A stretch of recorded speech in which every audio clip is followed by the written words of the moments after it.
followed by Ma'am Shaira, and then Ma'am Mary Mill. So,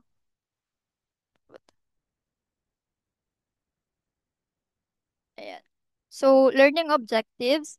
At the end of the session, the students will be able to discuss the components and importance of systematic analysis. Discuss the different applications of systematic analysis.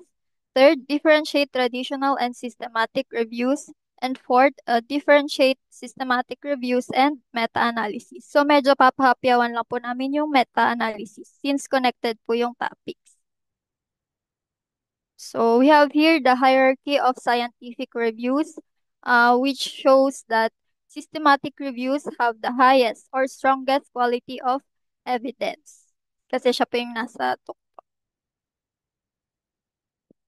Okay, so systematic analysis in research involves a structured, methodical, and comprehensive approach to identifying, selecting, evaluating, and synthesizing evidence to answer a specific research questions. It aims to reduce bias, increase the transparency of the process, and provide a clear understanding of the existing evidence.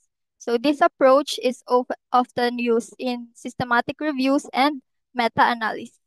So, especially in fields like healthcare, social sciences, and education. So, we have key components of systematic analysis.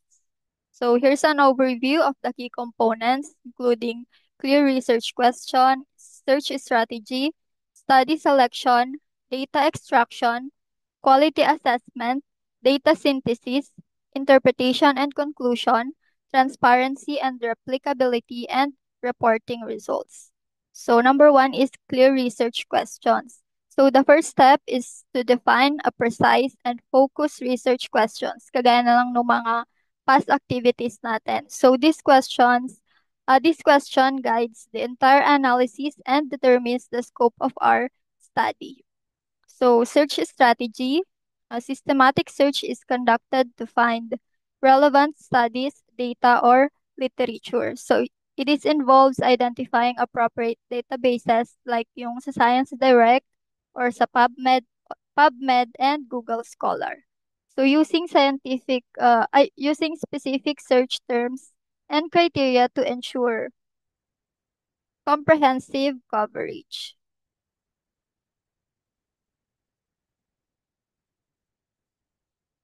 So, setting inclusion and exclusion criteria to determine which studies or data will be considered. Next is study selection. So, after conducting the search strategy, the next step is to screen studies for eligibility based on predefined criteria.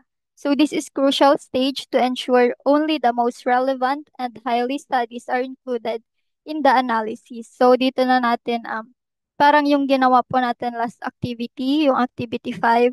So, um, i-ensure na po natin na yung mga study na yon is kasali para sa analysis ng research natin. So, next is data extraction, extracting relevant information from the selected studies. So, this can include details such as study design, sample size, methodologies, results, and outcomes. So, a standardized extraction form is often used to ensure consistency across studies. So, magsisilbi pong guide natin itong systematic review. So, next. Ayan. Number 5 is quality assessment. Assessing the quality and risk of bias of the included studies is vital for a reliable analysis. Tools like Cochrane risk of bias tool can be used to evaluate selection bias, performance bias, detection bias, and reporting bias. So next is data synthesis, which includes synthesizing the data, means organizing and combining the findings from various studies in a meaningful way. So this can be done through either qualitative or quantitative synthesis. So qualitative synthesis involves summarizing themes or patterns, and quantitative use statistical methods like yung meta-analysis, to combine numerical data and draw overall conclusions. So yung sa last activity natin, yung activity 5 is sa qualitative synthesis siya. So next is interpretation and conclusion. Interpreting the results in the context of the research question and and the available evidence. So the analysis aims to highlight trends, differences between studies, and the strength of the evidence. So drawing conclusions that answer the research question and identifying any gaps in knowledge.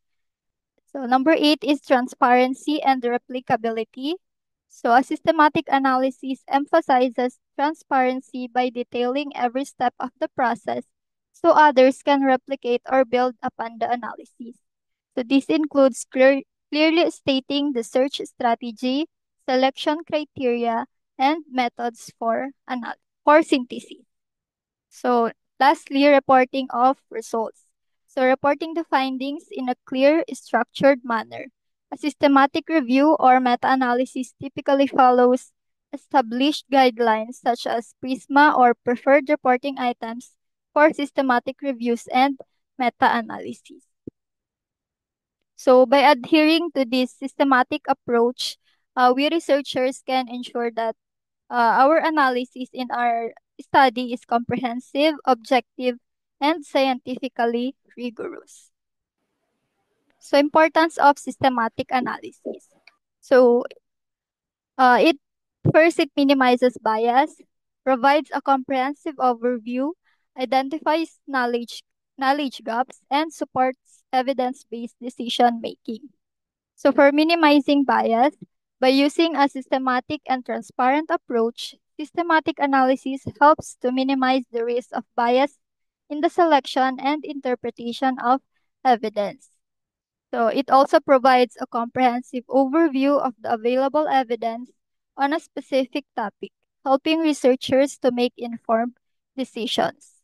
So, and systematic analysis can also help us to identify gaps in the existing knowledge base, suggesting areas for future research.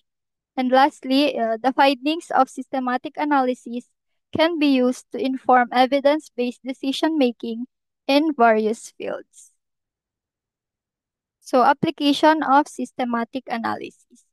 This includes na yung systematic reviews, meta-analysis, and evidence-based practice. So, for systematic reviews, these are a synthesis of research evidence to answer a specific question and used in healthcare to guide clinical practice. For meta-analysis, this method combines data from multiple studies to identify overall trends or effects. And for evidence based practice, in fields like medicine, education, and policy, systematic analysis informs decision by using the best available evidence.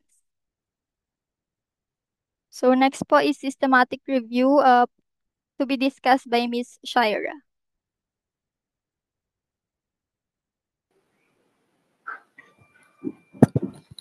Hello, good morning, everyone. So I'll be reporting about systematic review and pahapyawan ko po yung meta-analysis. So first, I would like to describe what systematic review is. So next slide, please. Thank you. So it's a rigorous and thorough research method with a transparent and reproducible process which includes establishment of specific research questions, formulation of inclusion or exclusion criteria, a rigorous, reproducible, and transparent retrieval process, and quality assessment of included studies, as well as data extraction, synthesis, analysis, and presentation. So, this process is intended to remove the influence of personal bias on the part of the reviewer and to ensure consistency and objectivity. According to Grant, Booth, and Law, systematic reviews differ from traditional opinion based, narrative reviews, or other types of review. So it will be discussed on the next slide. Furthermore, systematic reviews differ from meta analysis in that the findings in a systematic review may be reported quantitatively or qualitatively, whereas meta analysis uses statistical tests to combine results across multiple research studies. So, next slide, please. Ma'am Charmel. Sorry, thank you. So, next slide po, ma'am.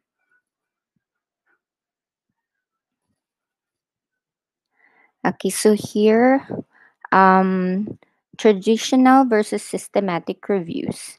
So for traditional review, it is subjective, selective, and it follow implicit procedures and non-reproducible.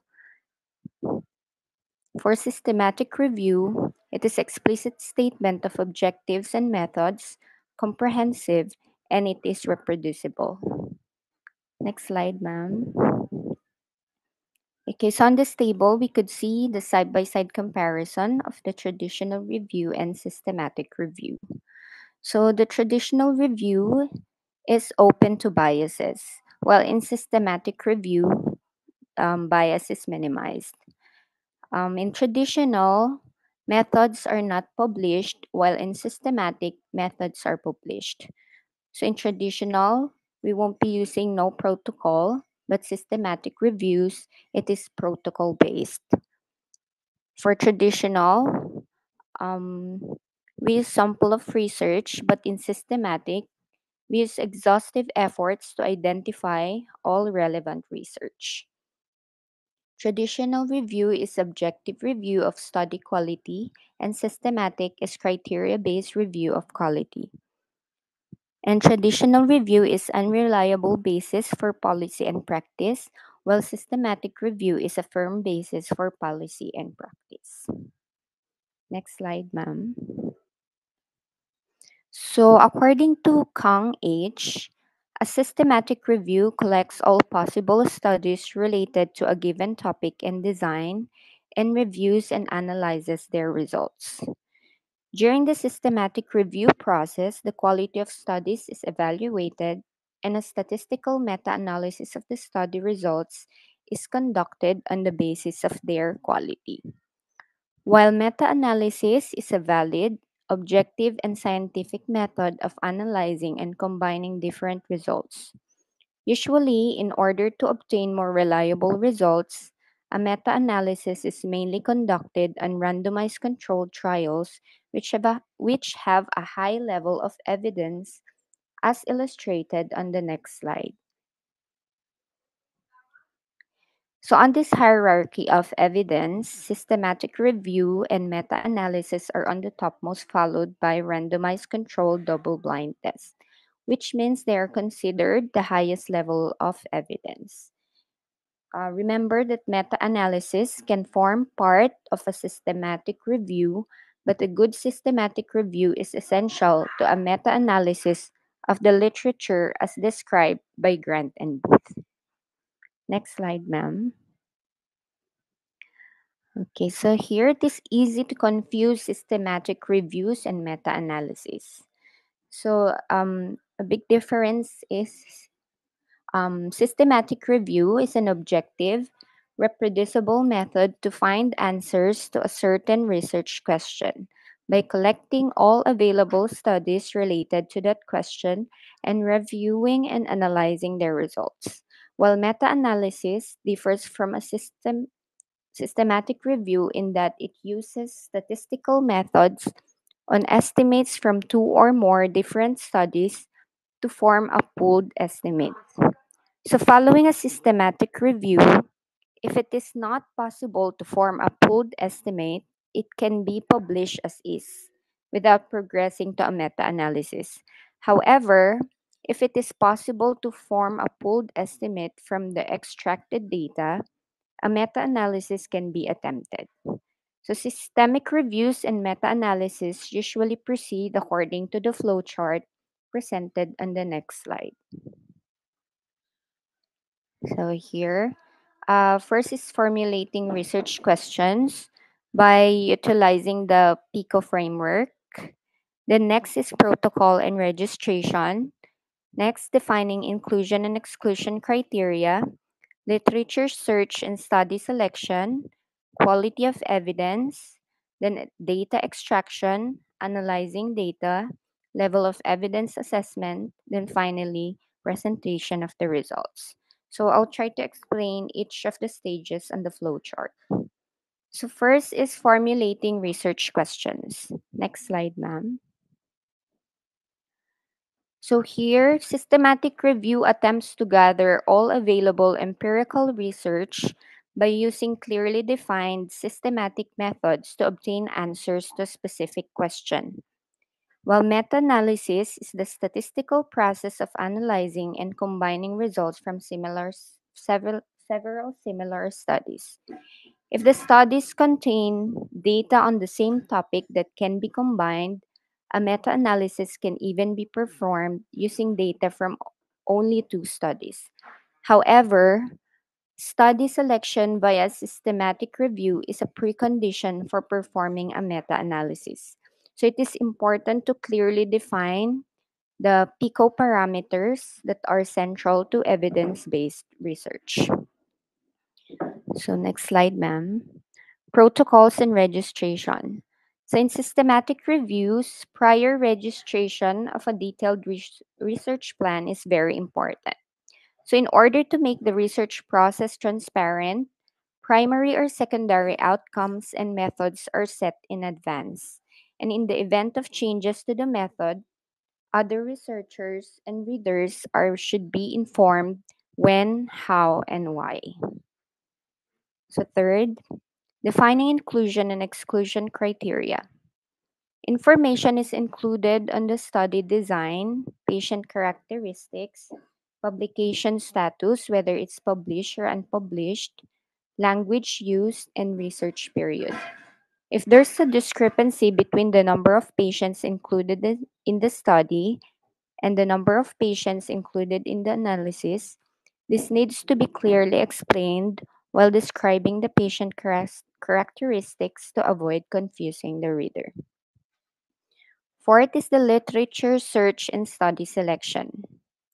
In order to secure a proper basis for evidence based research, it is essential to perform a broad search that includes as many studies as possible that meet the inclusion and exclusion criteria. Effort is required to identify not only the published studies, but also abstracts, ongoing studies, and studies awaiting publication. Among the studies retrieved in the search, the researchers remove duplicate studies, select studies that meet the inclusion exclusion criteria based on the abstracts, and then make the final selection of studies based on their full text. In order to maintain transparency and objectivity throughout this process, study selection is conducted independently by at least two investigators. When there is an inconsistency in opinions, intervention is required via debate or by a third reviewer. The methods for this process also need to be planned in advance. So it is essential to ensure the reproducibility of the literature selection process. Fifth, the fifth one is quality of evidence. However well planned the systematic review or meta analysis is, if the quality of evidence in the studies is low, the quality of the meta analysis decreases and incorrect results can be obtained. So, even when using randomized studies with a high quality of evidence, evaluating the quality precisely helps determine the strength of recommendations in the meta analysis. So, next is data extraction. So, two different investigators must extract data based on the objectives and form of the study. Thereafter, the extracted data are reviewed. The next is data analysis. The aim of a meta analysis is to derive a conclusion with increased power and accuracy than what could not be able to achieve in individual studies. Therefore, before analysis, it is crucial to evaluate the direction of the effect, size of effect, homogeneity of effects among studies, and strength of evidence. Thereafter, the data are reviewed qualitatively and quantitatively. If it is determined that the different research outcomes cannot be combined, all the results and characteristics of the individual studies are displayed in a table or in a descriptive form. This is referred to as the qualitative review. A meta analysis is a quantitative review in which the clinical effectiveness is evaluated by calculating the weighted pool estimate for the interventions in at least two separate studies. So the pooled estimate is the outcome of the meta-analysis and is typically explained using a forest plot. So next slide, ma'am. So here, hopefully it's visible. The black squares in the forest plot are the odds ratios and 95% of confidence intervals in each study. So these are the representations po. So the area of the squares represents the weight reflected in the meta-analysis, and the black diamond represents the OR, or the odds ratios and 95% of confidence interval calculated across all the included studies. The bold vertical line represents a lack of therapeutic effect. If the confidence interval includes OR is equal to 1, it means no significant difference was found between the treatment and control groups. So here, the forest plot analyzed by two different models using the same data. First is the fixed effect model. Letter B is the random effect model. This figure depicts individual trials as filled squares with the relative sample size and the solid line as the 95% confidence interval of the difference. The diamond shape indicates the pooled estimate and uncertainty for the combined effect. The vertical line indicates that the treatment group shows no effect. And moreover, if the confidence interval includes 1, then the result shows no evidence of difference between the treatment and control groups. Okay. And lastly is the result presentation. When reporting the results of a systematic review or meta analysis, the analytical content and method should be described in detail. First, a flowchart is displayed with a literature search and selection process according to the inclusion or exclusion criteria.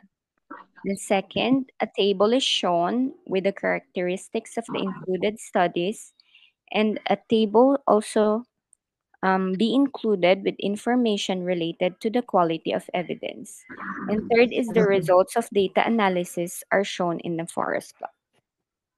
So remember, when performing a systematic literature review or meta-analysis, if the quality of studies is not properly evaluated or if proper methodology is not strictly applied, the results can be biased and the outcomes can be incorrect.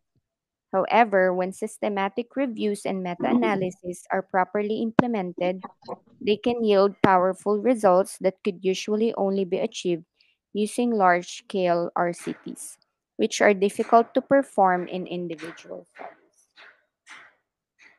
Okay. So our report will be continued by Miss Marinil. Thank you. So, yes po. Thank you, Ma'am Shaira. So, I will present na po the challenges of systematic review. So, first, as you can see po, the first challenges is too many studies to search. So, of course po, a systematic review involves scanning lots of studies po across multiple databases. So, it makes us feel overwhelmed po to filter relevant ones. And of course, sorting through this to find relevant, high quality research is time consuming po and of course labor intensive as well.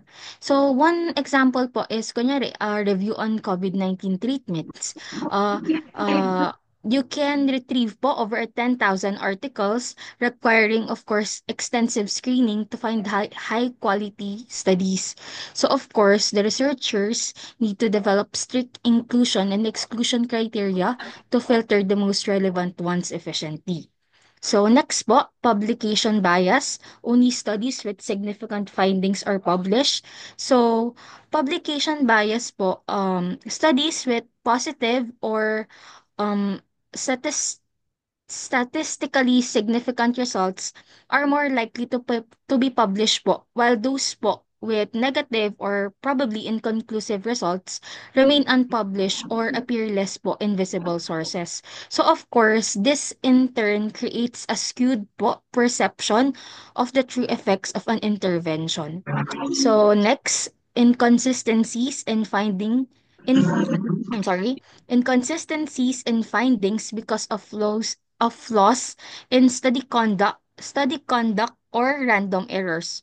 So, variability po in study methodologies, sample sizes, participant characteristics, and of course, data collection methods can lead to conflicting results, making it difficult to draw or come up po with firm conclusions. So for example po, in a systematic review on the effects of a particular diet, let us say on weight loss, some studies po might report significant benefits, while others might show no effect or not even weight gain. So these differences po could arise due to variations in probably participant adherence, duration of the diet, or underlying health conditions, complicating po the synthesis of findings.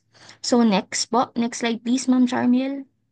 So let us proceed na po with the advantages of systematic review.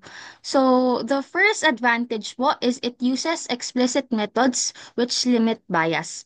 So systematic reviews follow a well-defined and structured approach, ensuring that the selection of studies, data extraction, and of course po analysis are performed in a transparent and reproducible manner.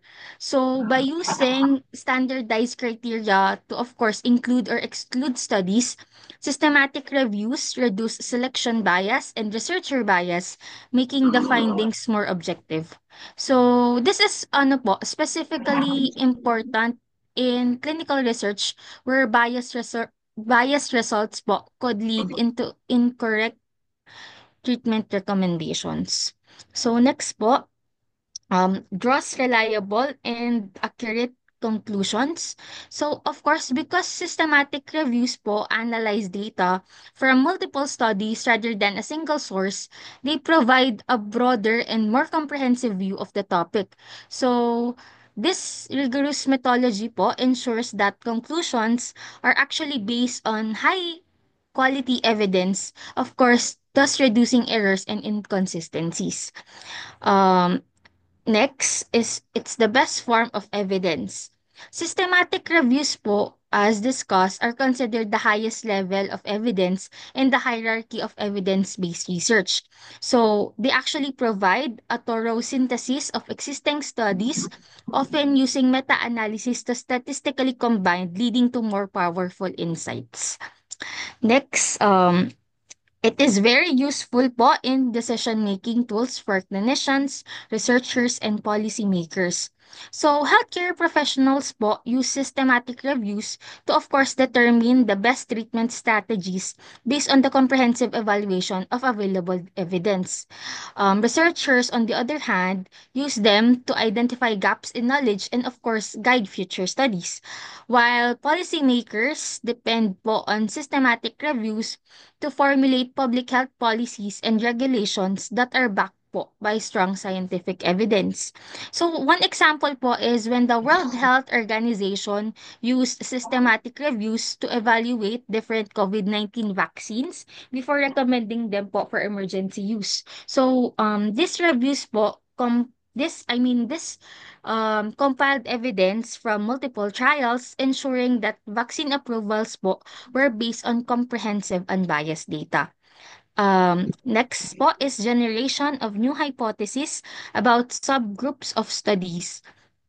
So of course, by analyzing data po from multiple studies, systematic reviews po can identify patterns, trends, and of course inconsistencies that may not be evident in an individual studies. So of course, these insights can lead po to new hypotheses regarding specific subgroups such as differences in treatment effectiveness among other different age groups, genders, or populations. Uh, And lastly po, this increases the precision of results. So systematic reviews increase the precision of results by actually pooling data from several studies leading to more precise and reliable conclusions. So this enhanced precision po reduces uncertainty in findings, making the results more applicable to real world scenarios. So of course, the larger the sample size achieved through systematic reviews minimizes variability and of course enhances the confidence in the final recommendations po. So next slide po, Miss Ma'am Charmil. So the last one po is the limitations of systematic reviews. So the first one is the location and selection of studies. So the quality and the reliability of systematic review, as discussed po by Ma'am Shaira kanina, depend on the availability and selection of studies. So, if relevant studies po are not easily accessible or are excluded po due to probably language barriers, geographical restrictions, or probably publication bias, the review's findings po may be incomplete. So, example po, may systematic review on the mental health interventions, pero publish lang po yun in English na, of course, I mean, it's missing valuable research na po from non-English speaking countries. So, of course, this could lead po to biased conclusions that do not represent global perspectives. So, next po is heterogeneity. So, heterogeneity refers to variations po in study designs, populations, interventions, and outcomes po across the included studies. So, high heterogeneity makes it difficult po to combine and compare results effectively. So, example po, systematic review on the effectiveness of probably physical therapy for back pain. It may include po studies with different treatment durations, techniques, and patient populations, making it challenging po to, of course, draw a unified conclusion. Uh, Next po is the loss of information on important outcomes. Systematic reviews po may not always capture all relevant outcomes, especially po if studies report different types of data or fail to measure certain key effects. So, one example din po is, kunyari, a systematic review on the impact of diet on diabetes, it may only focus po on the blood sugar levels, but of course, it may overlook po other important outcomes such as patients' quality of life, of course, their adherence to diet, and of course, the long-term complications po of diabetes. And lastly po is the inappropriate subgroup analysis. Subgroup analysis po involve breaking down data into smaller categories, probably by age, by gender, or by disease severity po, to identify trends. So, however po, if these analyses are not pre-planned or if the sample sizes po are too small, the results po may be misleading. So, yun lang po ang end ng limitations of systemic review. And that is the end of na din po of our presentation. Thank you for listening po. Thank you. Thank you, Ma'am Charmil, Ma'am Marimil, and Ma'am Shaira ba? Ma'am Herrera, for your report on systematic review. Actually, the training for systematic review always runs for minimum of, I think, 3-4 days. On April 4, meron nga sa UP College of Public Health ng Systematic Review and Meta-Analysis Training, April 4 to 10. Pero luckily, dati ko na siyang, pero pahapyaw lang. Although we've already tried itong systematic review. So pahapyaw lang ang atake natin for the systematic review dito sa atin. So just to give feedback, no, for the systematic review, na highlight naman lahat nila Ma'am Charmil yung process on the systematic literature review.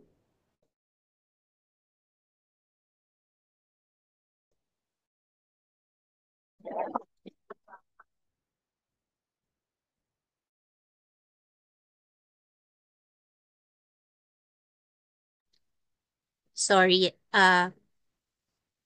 yes.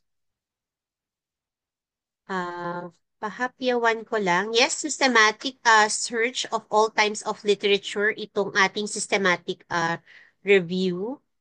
So a major factor that distinguishes systematic reviews from traditional narrative reviews is to identify as many, so lahat, susuyurin natin lahat ng relevant studies na meron tayo sa ngayon to minimize bias and to get more reliable estimates of effects.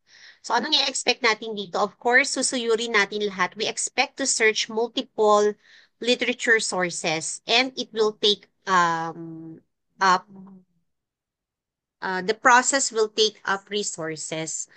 So expect to detail your strategy and methodology, especially sa meta-analysis report.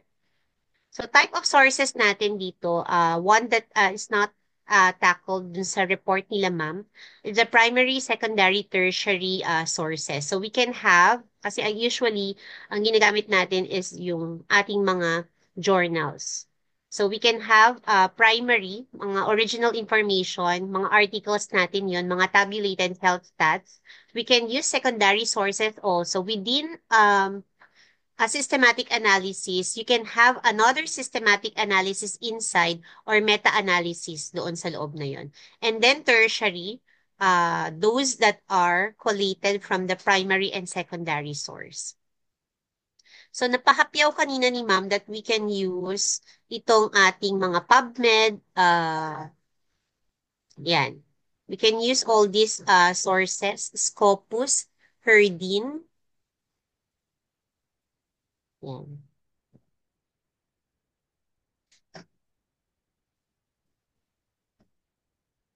Wait lang. So, ito yon. Yung search process ay medyo madugo, pero it's a fun experience kasi ito yung sinasabi ko, dapat lahat ng nagli-literature review, even if you won't do systematic review or meta-analysis, dapat ganito yung ating search process. So, dun ko lang siya nalaman. Medyo matagal na akong nagtuturo ng research at the time na natutunan ko ito, as 2022, ganun pala mag-search sa net. So, you have your, of course, inclusion or exclusion criteria. So, since you want a thorough and complete search, meron tayo nitong search construction na to. Yung eligibility criteria, we use mga Boolean operators and proximity operators.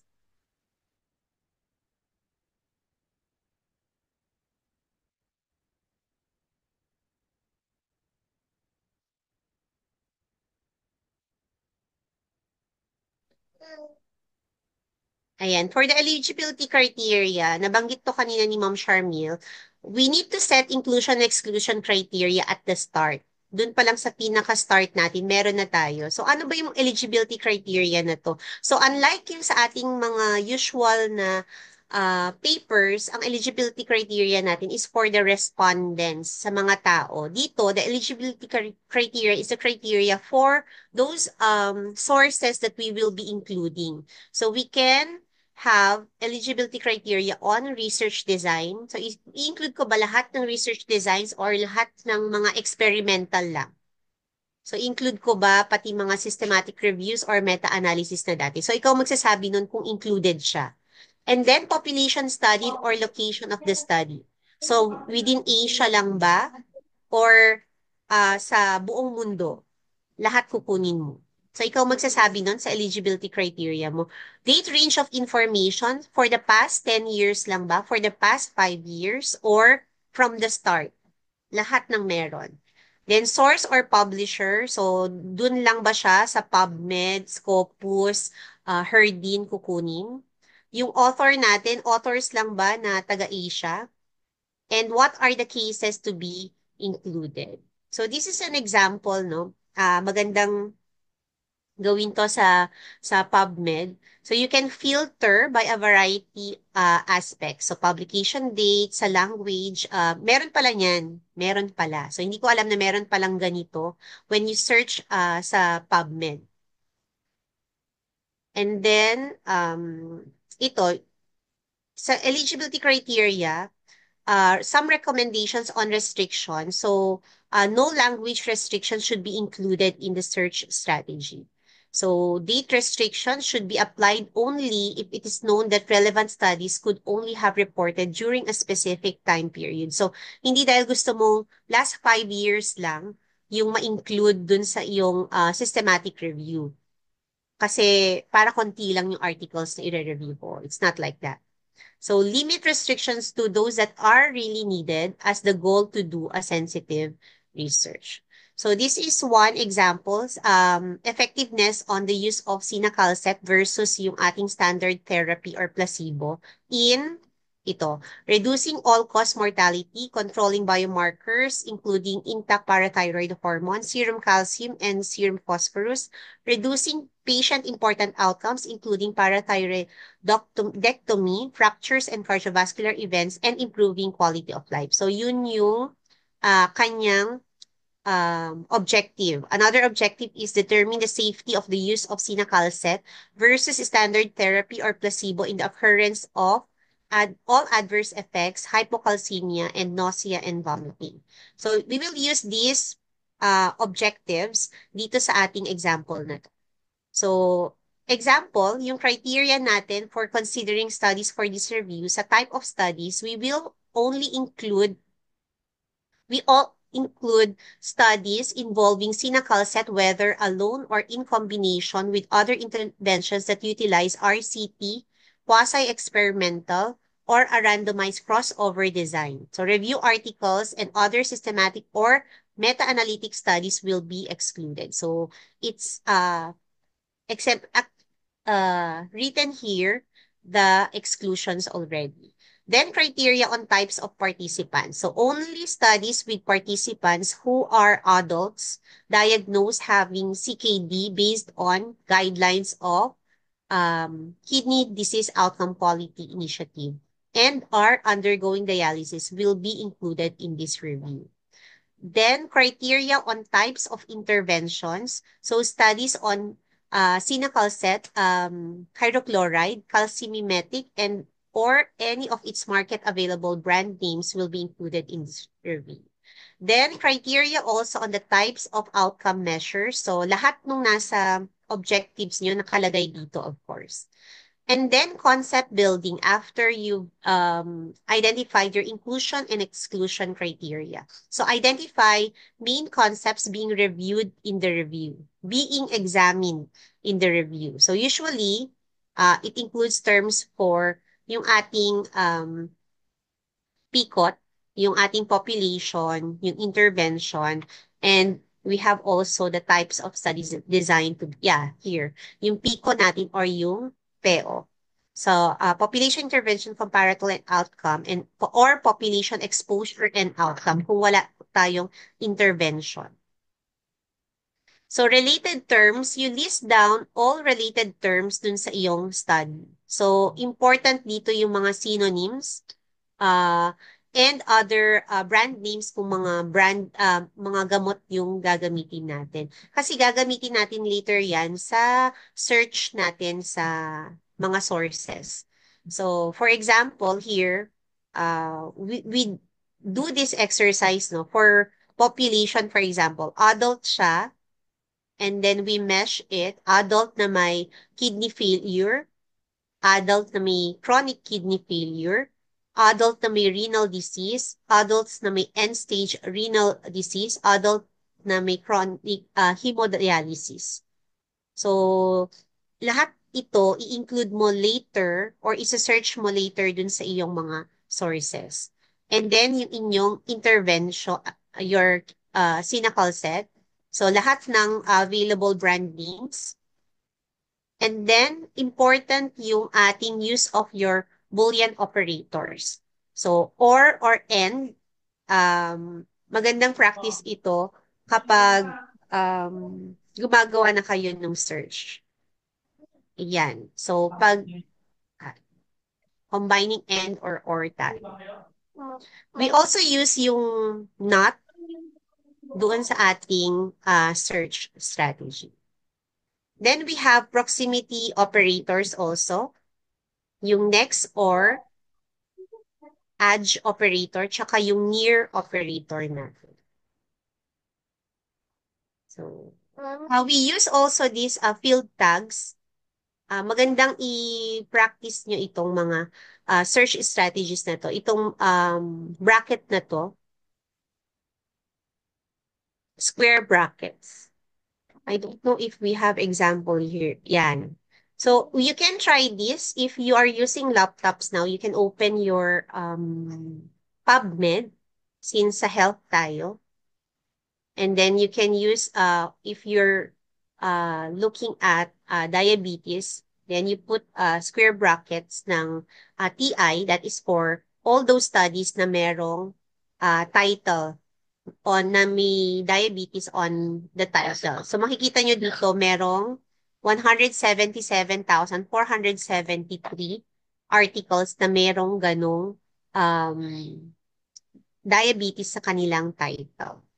And then, ang gusto kong part dito is when you search sa PubMed, you can click on the advanced and then you can use itong kanilang mga mesh where you can put already itong nasa ito natin.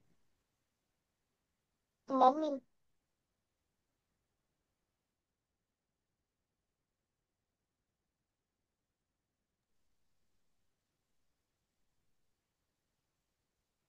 Ayan. Saan ba yan? Yan. May mesh tayo na database. Ayan. You can have mesh terms na mga subheadings. You can include only on, for example, asthma yung gusto mong i-search. You can check on epidemiology, prevention and control, then statistics and numerical data if you will do mga meta-analysis. Yan. So you can put itong entry terms na to. So always use the advanced search option if you find that many of your key articles are located in one or two journals. It may be useful to hand search these journals. So even though you will use itong mga sources natin, ang endpoint pa rin nito kahit gumamit pa tayo ng mga softwares and mga applications for systematic review, talagang mag-handpick pa rin kayo, mag-hand search pa rin kayo nitong mga journals. So all those applications pang help lang talaga ng manual screening later on.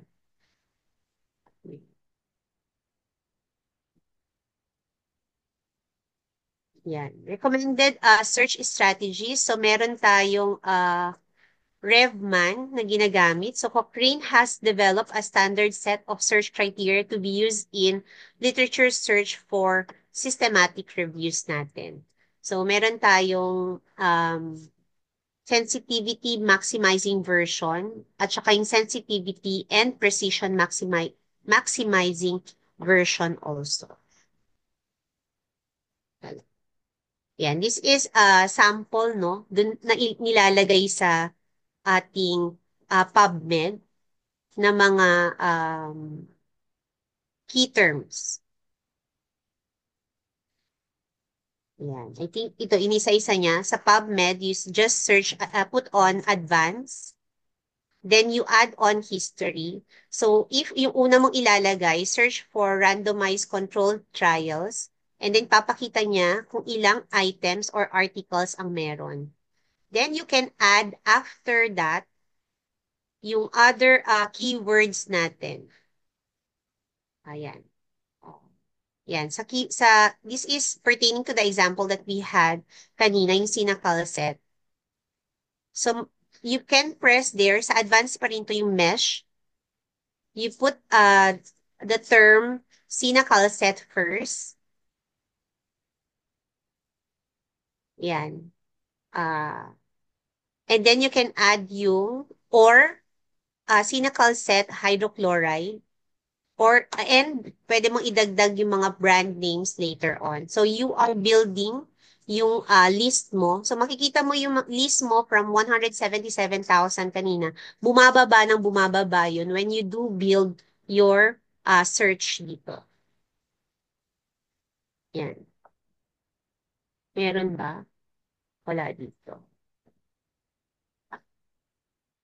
Yan. So, that is for PubMed. You can also use yung Medline search strategies.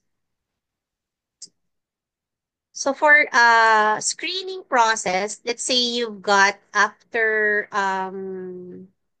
putting all your terms already sa, let's say, PubMed, Medline, Scopus, meron kayong 100 na articles. So you will be screening those 100 articles and document that. So you will skim title and abstracts. There you will remove duplicate journals. So you will read journals and determine if eligible siya dun sa iyong mga inclusion criteria. So, keep a record of why you reject each one. So, this is important, yung record, because you will be reporting bakit tinanggal mo siya na article doon sa iyong screening process. So, very helpful dito yung ating mga reference management softwares, yung Mendeley, EndNote, ano pa ba yun? ProSite na references since kailangan meron kayo nung complete list na kasama sa inyong study. So, yan. I think sa akin, ang ginagamit ko is Mendeley for this. Meron na siyang parang dito sa mismong, yan, makikita nyo meron, I don't know kung nakikita nyo, pero meron ako dito na parang key sa Google or sa Edge na parang Mendeley Web Importer. So, pag kinlik mo yan, meron na siya agad magpapakita na kung ano yung i-include mo at saka kung anong folder. Yan. This is Mendeley, itong example na meron tayo dito. So, you can create folders there, then you can, parang dun mo lahat isushoot yung mga na-include mong studies. Yan. Ayan, ang magpapakita. Sa Mendeley, yan. You can include everything, then you can check, uncheck yung mga hindi mo i-include. So, ito, when you go on Word din, especially kung gagawa kayo ng mga papers for publication na iba-iba yung kanilang referencing, minsan Vancouver, minsan APA yung gagamitin. Maganda, very useful itong insert citation kasi you just insert from yung Mendeley. For example, isa-cite mo, mag-i-in-text citation siya, siya na bahala doon.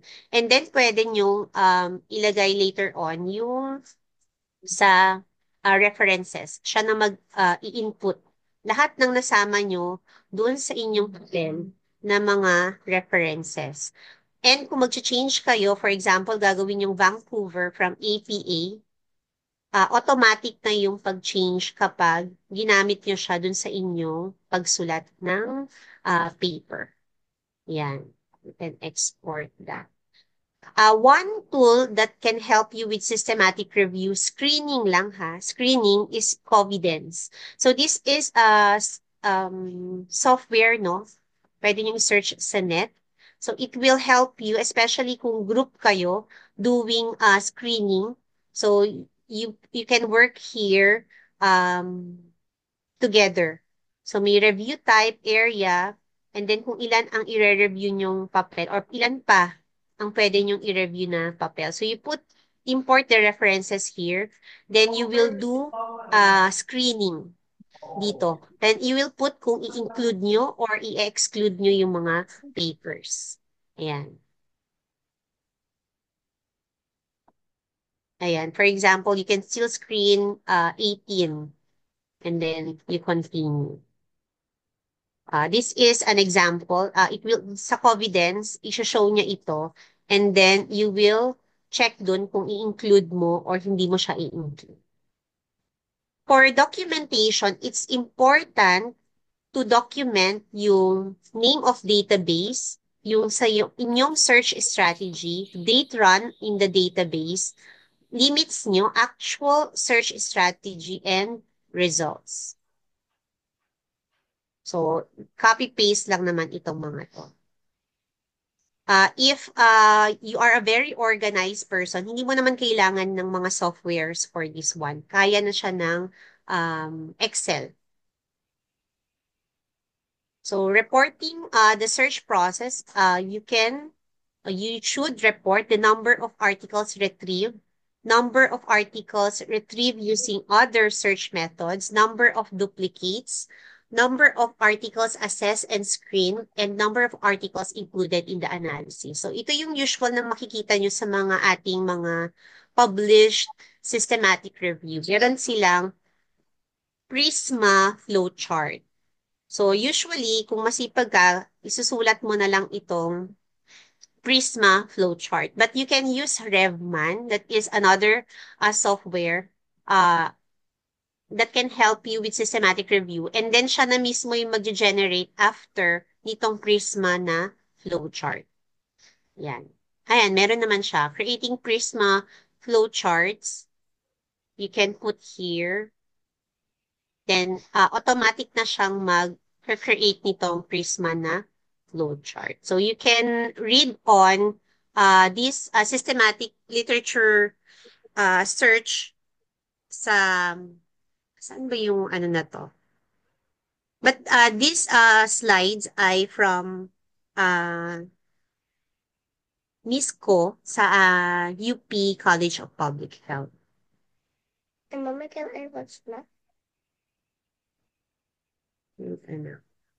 Can I those,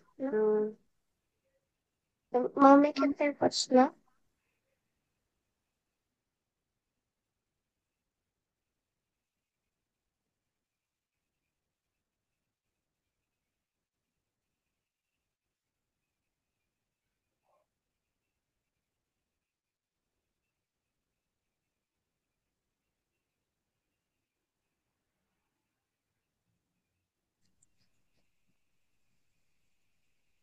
Eh, wala.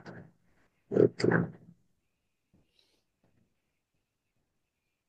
I just want to show itong prisma natin. If yung ating mga cohort, cross-sectional, and case control studies ay meron silang protocols na sinusunod from Strobe. Itong ating systematic review, may protocol naman na checklist din. Ang tawag natin is Prisma. So here you will see lahat ng para siyang checklist na binibigay din sa atin when we do your IMRAD na. Meron siyang isusundan na checklist. So dito, yung title, kailangan i-identify nyo na dapat may nakalagay doon na systematic review siya. Something like that. Then, kung anong laman ng introduction. Ito, sa methods, important yung eligibility criteria. Meron ba? Ano yung mga electronic databases na ginamit? Ano yung search strategy? Ano yung mga keywords or key terms na sinama doon? And then, you will also put here kung paano yung mechanism mo ng pag-manage ng reports and data throughout the review. Ngayon, no, I had asked yung mga students ko na nag-i-intern. Currently, nag-i-intern sila. So, nung nag-under sila sa akin sa research 2 na pala nila. So, nag-i-intern sila. So, hindi ko alam kung paano sila co-collect ng data. Ang kanilang research is on parang primary data collection dito sa Tugigaraw. So, I asked them to shift to systematic review na lang since they won't be able to collect data face-to-face.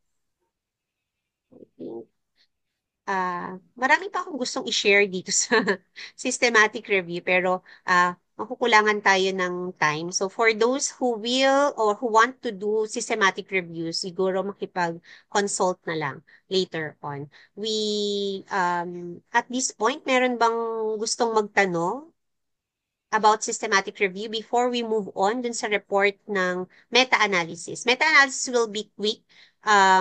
Now that we know what systematic review is, so sabi kanina ni Ma'am Florendo is usually nahihirapan ma-decipher yung systematic review with meta-analysis. But systematic review, yung analysis niya is more on parang qualitative study, thematic analysis lang siya. For the meta-analysis, we're using yung pinakita niya kaninang forest plot. We will be using quantitative part. Meron tayong mga odds ratio, risk ratio, depending on kung ano yung inclusion mo later on. So, ang difference lang nila, the systematic analysis is qualitative, yung kanyang analysis. For meta-analysis, it's quantitative. So, para mong pinagsasama-sama lahat ng results from other countries or from other sources and then gagawa ka ng isang solid na conclusion na itong smoking causes lung cancer by parang 32 times more at risk yung mga smokers, parang ganun. As a whole, yung iyong conclusion based on like if you have 100 articles na isinama doon. Unlike sa systematic review, mga teams yung meron doon. Wala siyang any numbers. Wala siyang any quantity part na makikita nyo doon. Okay? As Ma'am Jen, ikaw ba mag-share ng ating meta-analysis? Hi, ma'am. Si Sir, ano na daw po? June. This meta-analysis is the report of Sir Nixon and Sir June.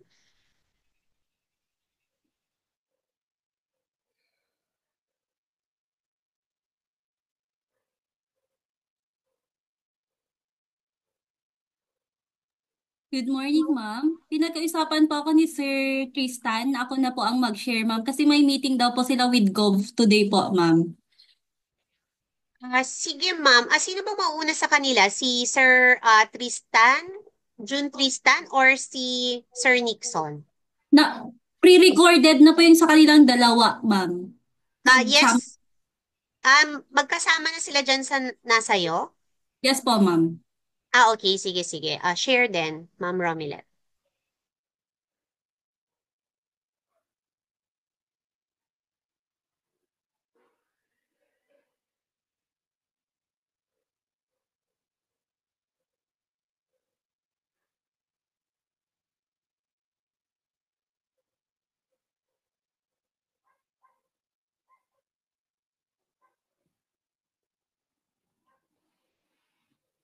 Ma'am Romilet, wala kami naririnig na audio. Or tasked to discuss the synthesis of Ayan, okay na. studies and meta-analysis in research. So, the presentation was prepared by Sir June Tristan and I will be the one to report the meta-analysis part in research.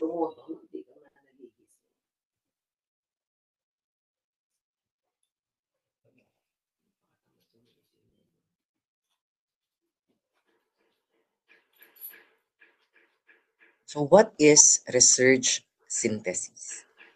So research synthesis, it represents the scientific effort to see the bigger picture by connecting individual pieces of evidence. So this approach acknowledges that science is cumulative, with each study contributing to our collective understanding rather than standing alone.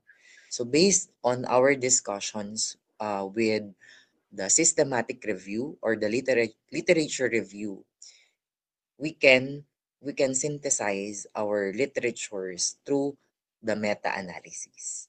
So let's first define what is a research synthesis. It is a systematic integration of research findings from multiple independent studies on the same topic or question. So we are not just focusing on a single study, but we need to have multiple studies on the same topic or question. And what is the purpose for this synthesis? This is to summarize, evaluate, and interpret the collective body of research, creating a more comprehensive understanding than individual studies can provide. So there are different types of research syntheses. We have narrative reviews for qualitative studies, systematic reviews that follow also rigorous protocols from your qualitative studies, and meta-analysis for our quantitative results. So when we say meta-analysis, we are adding statistical combination. So it's not just about synthesizing the based on our literatures, but we need to add statistical tools to detect later on the overall effect size of a certain study or a certain phenomenon in our studies.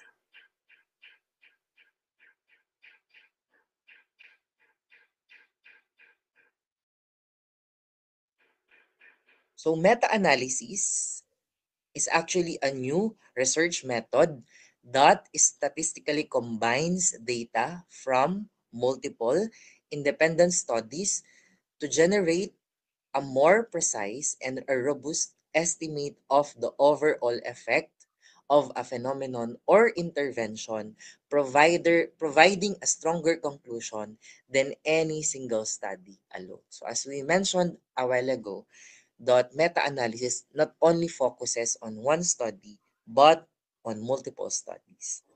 And your meta-analysis transforms the scattered puzzle pieces of individual studies into a coherent picture with greater clarity and precision. By statistically pooling results, researchers can overcome the limitations of small sample sizes and increases confidence in their findings. So sometimes in our researches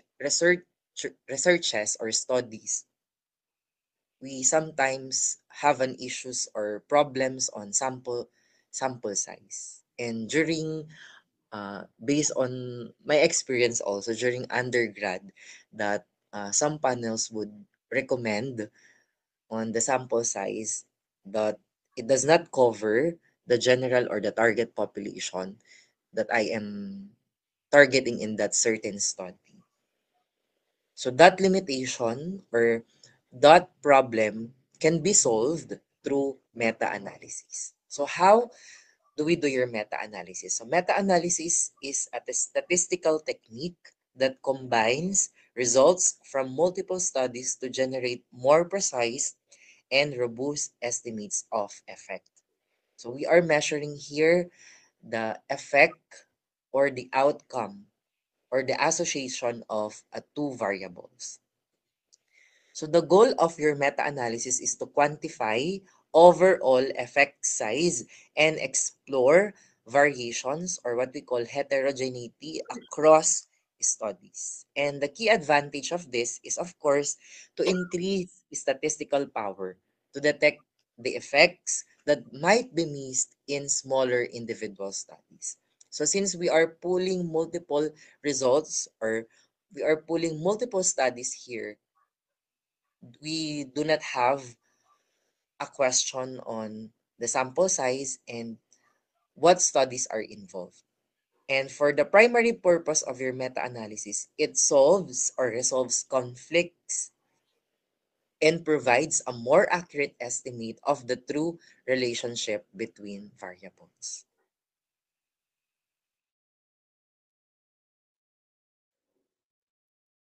So as we mentioned a while ago, that we perform meta-analysis to increase power. How? Through the measurements of our statistical tools. Later on, we will mention what are the different statistical tools that we use in our meta-analysis. And using your meta-analysis, there is a higher chance of detecting an effect. So what are the other purposes of our meta-analysis? So this is used to synthesize findings from different studies. So meta-analysis, for example, we have our topic or study that we want to pursue in our research. For example, we want to pursue a topic on diabetes.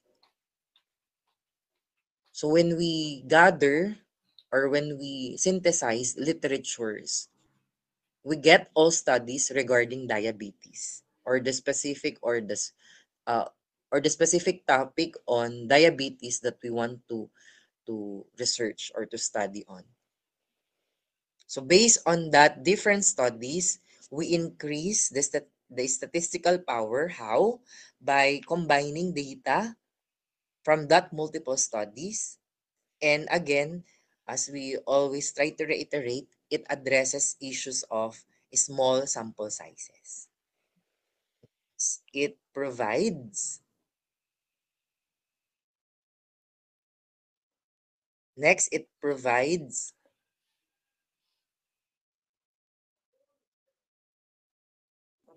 us a more precise estimate of the effect size. So meta-analysis can offer a more accurate estimate of the magnitude of an intervention's effect or the strength of a relationship between variables. So as I mentioned a while ago, that we have variables that we are trying to associate using our meta-analysis. So later on, we are going to talk what are the different tools to use to associate these variables. And third, we resolve conflicting findings. So meta-analysis can help us clarify what are the inconsistencies or contradictions across different studies by statistically combining their results. So sometimes on a certain topic, for example, in diabetes, there are so many published researches or studies about diabetes. And with the different studies regarding diabetes, they all have different results. And that inconsistencies or that results can be resolved by meta-analysis. And we also identify potential moderators or factors, just like the sample demographics, intervention types, which can explain findings across the studies. So what is PRISMA guidelines? Our PRISMA guidelines, this is the acronym for preferred reporting items for systematic reviews and meta-analysis. So this is a set of evidence-based guidelines designed to improve the transparency and quality of systematic reviews and meta-analysis. So it provides us what are the needs or the checklist and a diagram that could help us researchers comprehensively report how they conducted their study. So what are the components of PRISMA? Our PRISMA has 27 items in the checklist. And the checklist ensures the key aspects of systematic review or meta-analysis, which are number one, the title and abstract. Second, the introduction. Third, the methods and results and discussions. Similarly, it follows the format of our IMRAD, which is required in our format for our thesis in the grad school.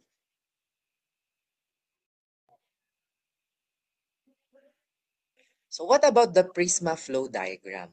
So this Prisma flow diagram, it is a visual tool to track study selection from database searches to final inclusion. So it includes the number of records identified, the screened, included and excluded at each stage. And of course, to include what are the reasons for exclusion. So why do we use Prisma? Number one, it ensures transparency and reproducibility. Second, it helps us reduce bias in systematic reviews, and it improves credibility and publication acceptance. So what is an example of if using or implementing PRISMA guidelines? So if, for example, you are conducting a meta-analysis on healthcare accessibility in rural communities, PRISMA ensures that your study selection and bias assessment are rigorous and well documented.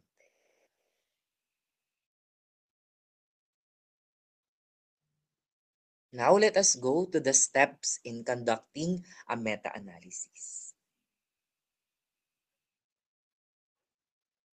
First is identifying relevant studies that address the research question. And then second is formulating research questions. So we already, Mom Jinky already discussed this during our week 1 and 2 in formulating research questions. It either follows the PCOT format or the 4Ws. And then next, we identify what are the related or relevant literature or study selection. So comprehensively, we search across multiple databases. So we have the Science Direct, we have the Google Scholar, and any known and reputable journals for that matter. And then we extract data, we code studies and collect effect sizes, and we select studies. We apply the inclusion and exclusion criteria based on our criteria, and then we analyze interpretation and reporting. We apply the statistical methods and draw conclusions.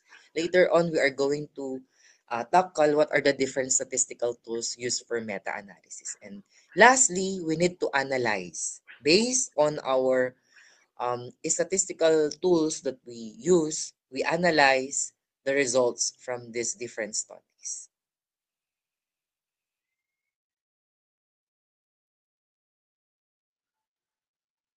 So we kept mentioning on effect size measures. So what does it mean? In effect size measures, we are assessing we are assessing the association of our variables. For example, in number 1 or the cohens. The cohens, it is used for continuous outcomes, meaning we are interpreting standardized mean difference of two groups or between two groups. Second, we have the correlation or the relationship strength. It indicates us -1 to +1, indicating direction and strength. A very good example of correlation is the Pearson correlation. So for the Pearson correlation, we can say that if the interpretation is on the +1, there is a positive correlation between our variables, meaning there is a positive correlation between our independent and dependent variables. When we say -1, there is a negative correlation. For example, we are studying the association of smoking and lung cancer. And if we use the Pearson correlation, for example, there is a 0.89 correlation of smoking to having lung cancer, meaning there is a positive correlation. That the more you smoke, the more chances you have lung cancer. For the odds ratio, it measures binary outcomes. So it measures ratio of odds of outcome in treatment versus control. So odds ratio is very helpful if our study design is a case control study design. So we mentioned this during our epidemiology, the use of odds ratio as a measure of association.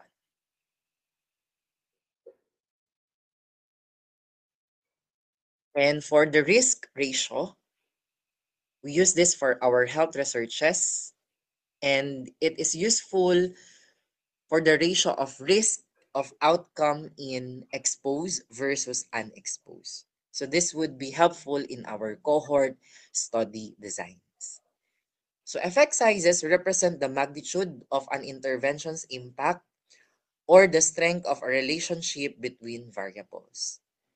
Unlike p-values, which only indicate statistical significance, effect sizes provide valuable information about clinical or practical importance. So effect measures, we perform meta-analysis to estimate the effect size. It allows computation of summary effect size and not just whether the effect is significant or not. So what are the different clinical importance of interventions? We have standardized mean difference or our cohens. Our correlation coefficient, or a very good example is the Pearson correlation coefficient, the use of our odds ratio and risk ratio. And consideration, choose measure based on study designs and data types. So if our study design is a case control, the best effect size measure is our odds ratio. So what are the benefits of the effect size measure? Number one, we increase generalizability. So combining data from multiple studies, we can increase the generalizability of findings to a broader population. So our sample size is not only limited to a specific population. However, we are generalizing it into a broader spectrum or a broader population. Next is to enhance evidence base. So meta-analysis can provide a more comprehensive and robust evidence base for decision making. And improve precision, wherein it provides us a more precise estimate of the effect size, and which is useful for researchers and policymakers, particularly in the field of public health. So when not to perform a meta-analysis? So when combining studies with highly different comparators or highly different population groups. For example, we are studying smoking and its association to lung cancer.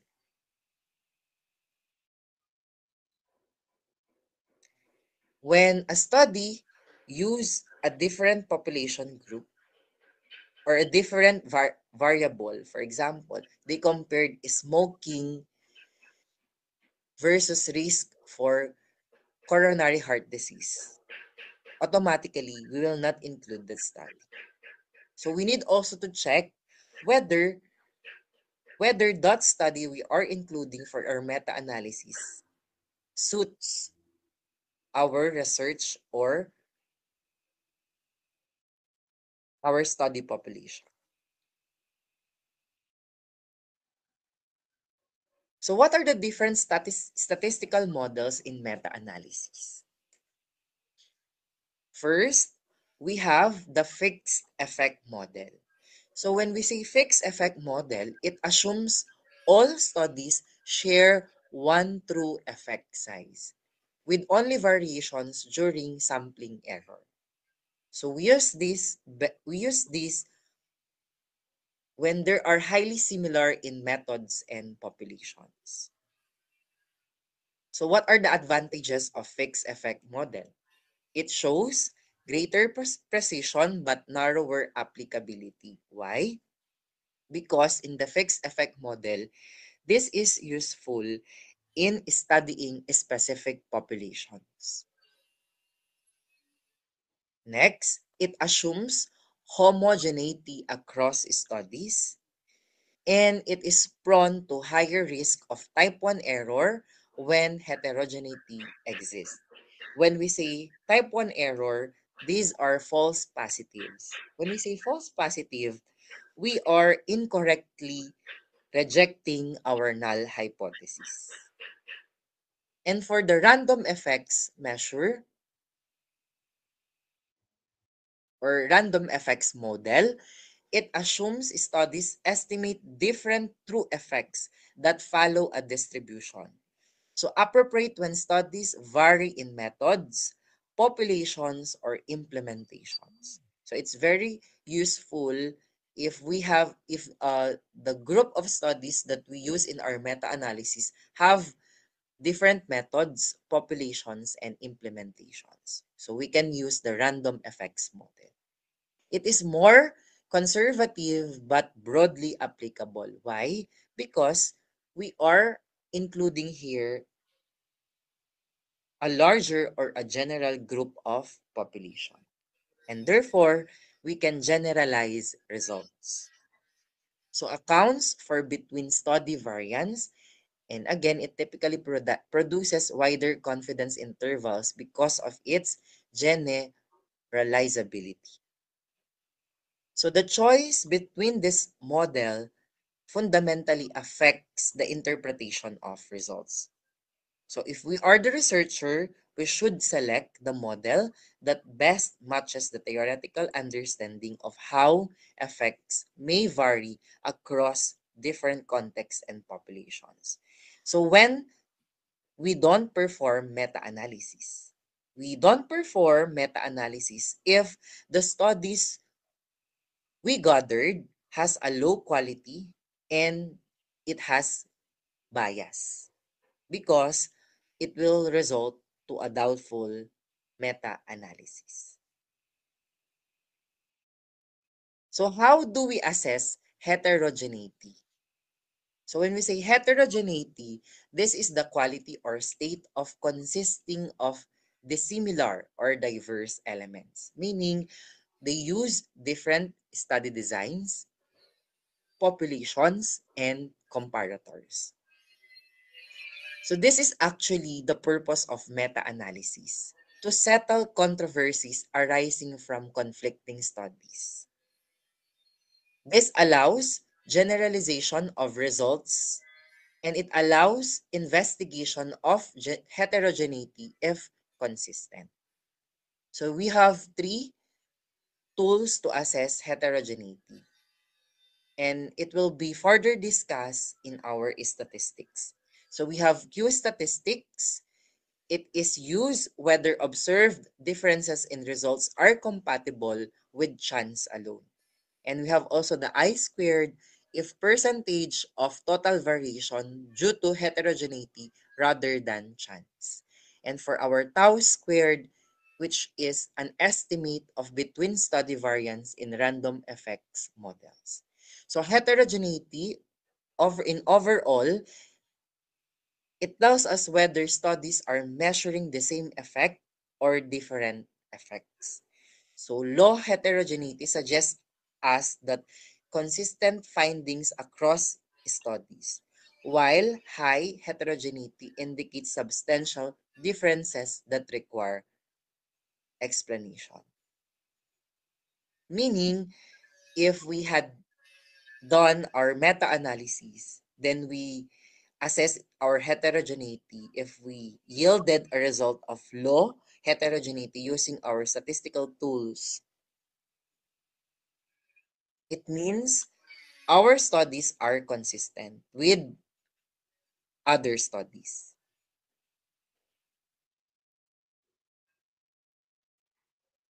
We also have publication bias.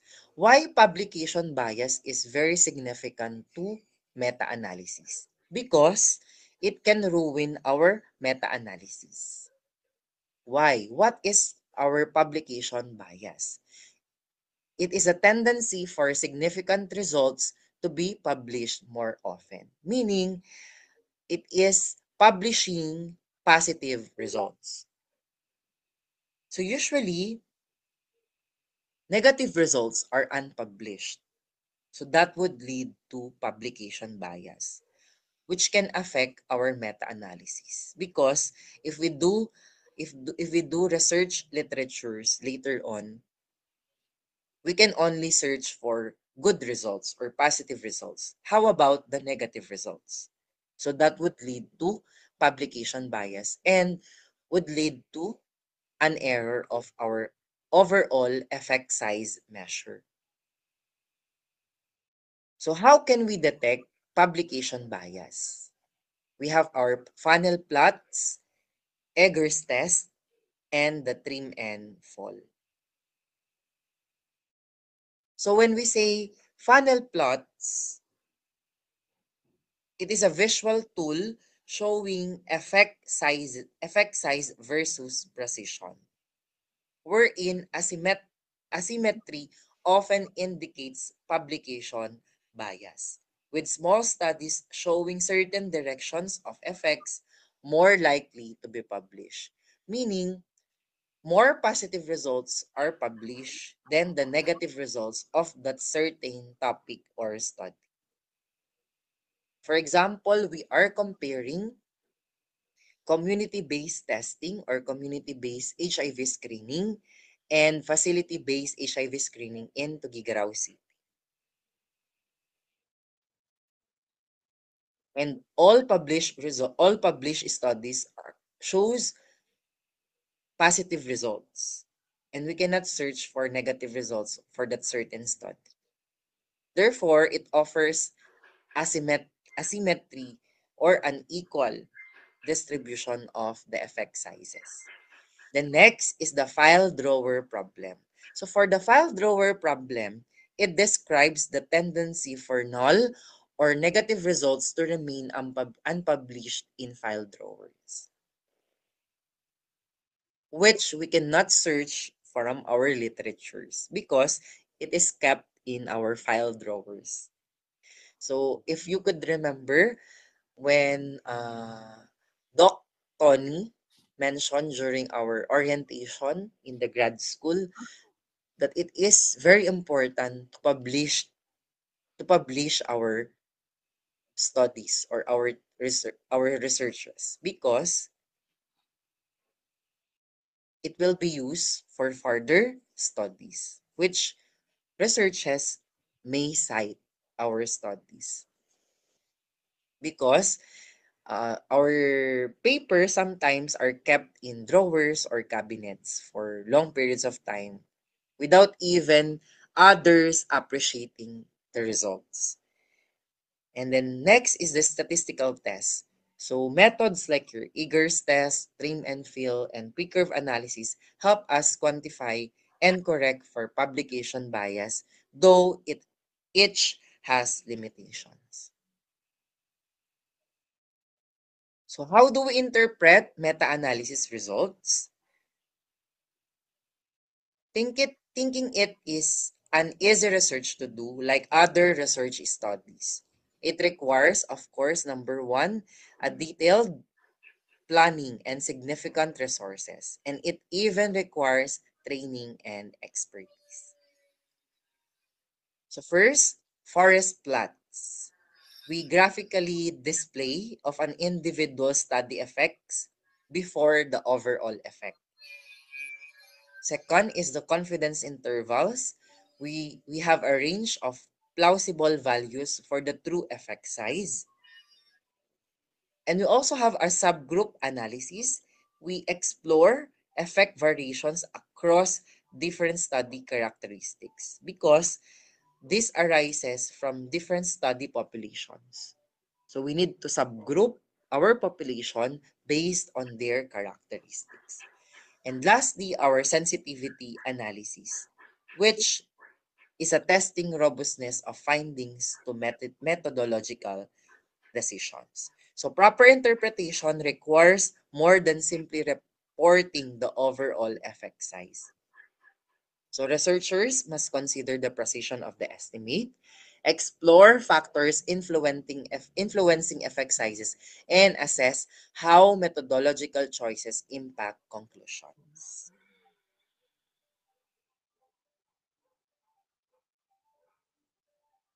So to summarize our meta-analysis, what are its strengths and limitations?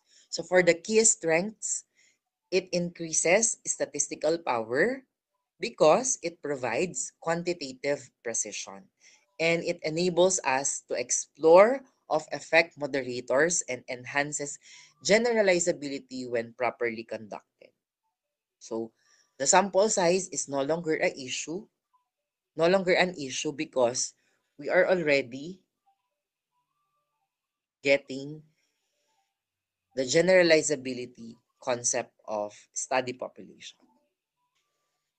However, it also has its limitations. So it is subject in, garbage out if we had a low quality of studies.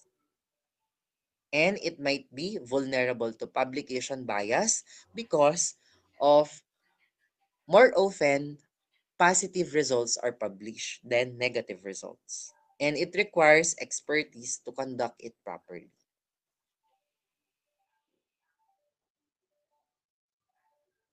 And what are the best practices? So as we mentioned a while ago, we have the PRISMA guidelines. So we can check the PRISMA guidelines in the internet. So the PRISMA guidelines is a reporting protocol for our meta-analysis. So meta-analysis in overall, when properly conducted, it represents the pinnacle of evidence synthesis, offering the most comprehensive and statistically robust answers to research questions. However, its value depends entirely on the quality of its implementation by us researchers. So researchers should approach meta-analysis with appropriate caution, recognizing both its potential to advance knowledge and its susceptibility to methodological pitfalls. So when we use it responsibly, meta-analysis provides us an invaluable tool for making sense of sometimes contradictory research literature. So I hope in our succeeding activities or succeeding researches or studies that we need to conduct, if we want to have a systematic review and meta-analysis, we can adapt on these steps of meta-analysis and we can use it in our own field of studies. So thank you for listening.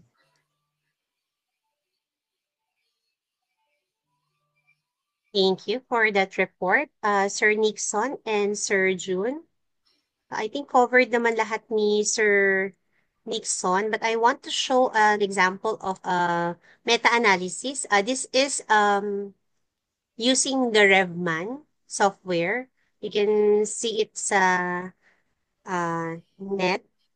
I think this is sample lang sa kanila. Hindi naman ako uh, nag bumili sa kanila.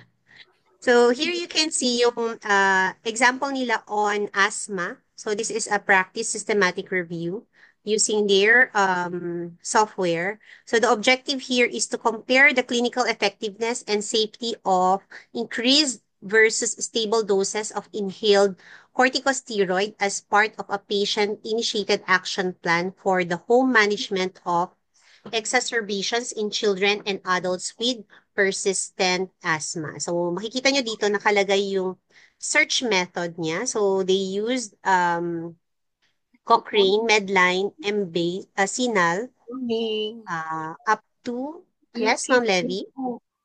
Sorry. Yes, and then here you can see the eligibility criteria, parallel and crossover blinded RCTs, and outcomes are also stated here. Treatment failure in randomized population, unscheduled physician visits, unscheduled acute care, emergency department of hospital visits, serious and non-serious adverse events, and duration of exacerbation. So, ang ginamit niya is meta-analysis. So, let's follow step by step, no? So, these are the kung paano ginawa niya. So, this is the review criteria. Nilagay niya yung mga interventions. You can delete naman dito yung intervention na hindi mo gusto isama. And then, intervention groupings. Then, outcomes. Kayong maglalagay dito kung ano yung mga outcomes na gusto nyo i-search. You can add here also yung mga outcomes. Then, covariates, for example, adverse events, kayo maglalagay ng category kung serious, non-serious, kung age, anong mga age ang ilalagay nyo dito. Kung kasama senior citizen, pwede din. And then, everything. Even risk of bias, makikita nyo to. Pero this is another lecture on systematic and meta-analysis. Then, kung ano yung mga study designs na kasama, ito pwede nyo tanggalin siguro yung mga study funding. Then, type of treatment initiation, sinama pa rin nila. Then, characteristics, ayan. Dito mo ilalagay, this is the inclusion-exclusion criteria, yung review criteria. So, dito, nakalagay na yung mga kasama ng studies na nilagay niya. Siya ang naglalagay dito. So, the RevMan is only parang helps you to organize it. So, dito, kayo magre-review kung kayo maglalagay ng study. So, yan. You can add a study. Here, you can add a study here. Yan. Kayo maglalagay nun, everything. Yung reference niya, characteristics, covariate, study arms, result ng gate. For example, yung inad niya dito kay Fitzgerald, you can edit everything. Siya pa rin naman, kayo pa rin maglalagay nun. Nung reference, characteristics, yung methods niya, participants, interventions, outcomes, notes,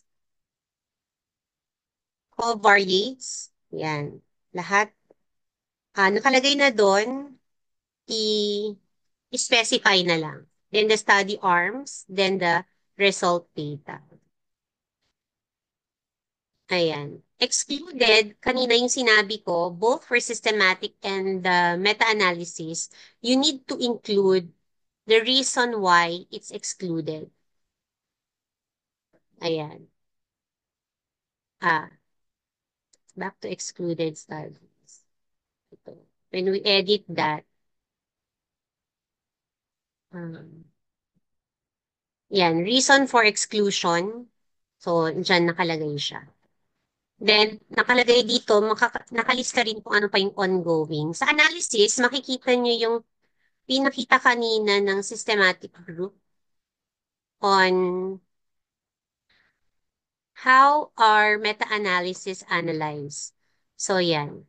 So, for example, on the topic on the treatment failure need for systemic corticosteroids of all randomized participants, ito yung forest plot. So, forest plot, meron to, may RevMan na ano lang siya, Excel file. So, mag-appear naman itong forest plot doon. So, you just have to input yung kanilang mga odds ratio doon sa mga ito.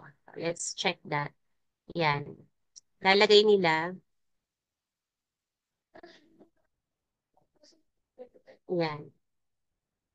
This is for one objective niya lang on the increased versus stable dose of corticosteroid, specifically on the need for systemic corticosteroids. So, kapag unscheduled physicians naman, ayan, meron na rin yan.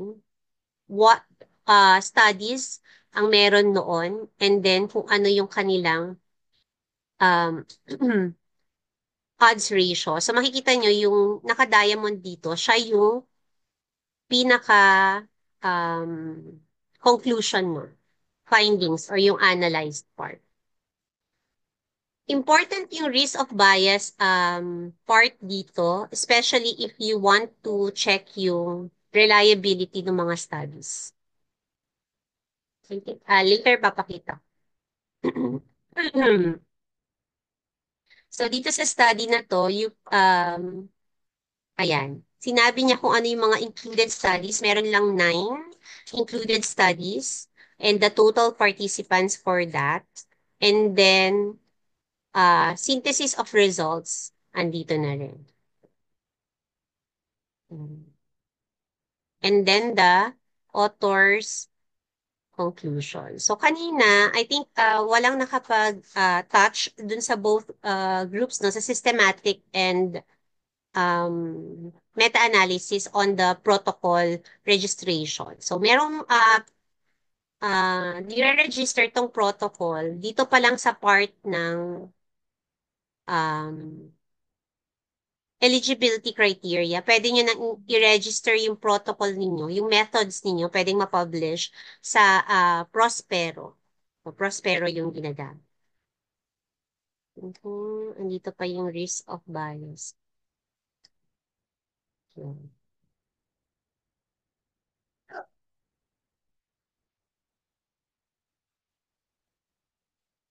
Sa risk of bias, ito yung sinasabi ko sa inyo, when we do have mga trainings naman dito, Excel file lang yung mga binibigay nila. So, hindi naman kailangan ng mga softwares tsaka magsasubscribe sa mga softwares ito. Ito yung risk of bias. I-check niya nakita yung nag-pop ba? I don't know kasi dito sa Zoom kung nakikita. Kung nakikita tong assessment ID, study ID. Ito, meron na siya dating questions dito. So, tatanungin niya per article kung yung allocation sequence ba random. You just choose kung yes, no, partially yes, partially no. Tapos yung description. Iba't ibang domains ang ipapakita niya. So, you will just put kung no, yes, no, yes, no. Then, ipapakita niya later on yung risk of bias. Just answer all that. Tapos, ipapakita niya yung risk of bias. Tingnan natin kung ano yung pinaka-summary dito. Ayan. May summary siya. And then, you can print. Yung nakita nyo kanina doon sa software, ito yung meron na yon. Yung green, yellow, and red. So, ipapakita niya na maganda kung green, ibig sabihin mababa yung risk of bias niya. Meron yung mga may some concerns, high risk. So, ipinapakita yon para we can check kung yung output natin sa forest plot really